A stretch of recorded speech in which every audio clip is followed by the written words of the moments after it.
I think my interest in eco-anxiety and looking at how this is distributed in the population primarily comes from my own experiences of it. So I think growing up with the certainty of climate change, I've always had that kind of residual concern about the future of our planet and for the population. This summer I was able to do an internship with Global Future, which is where I met Rowanna, and I was glad to hear that she kind of shared my interest and concern, and this basically resulted in us doing the report, A Crisis in Common.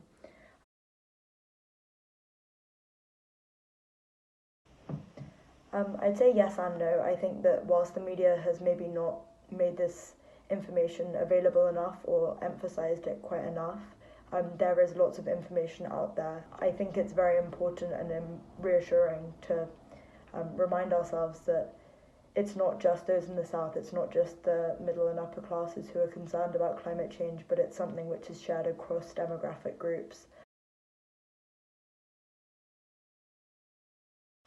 I think less so as a young person. I think with this issue there's been a huge youth movement, and I think people acknowledge that it is the issue for our generation and for young people. I think much more so as an individual, I definitely feel powerless, being led by leaders who are deeply incompetent, who prioritise profit over the planet. Whilst we can take action collectively without these leaders changing their approach, we have little hope.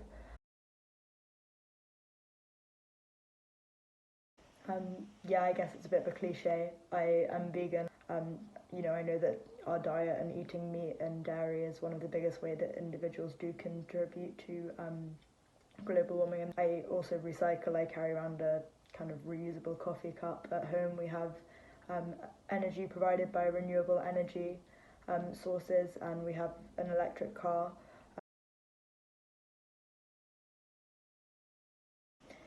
I think the main and most important message which I think leaders need to realise from this report is the fact that climate concern isn't something that they can ignore. It's something which is prioritised by people across the country and across all different demographic groups across the world.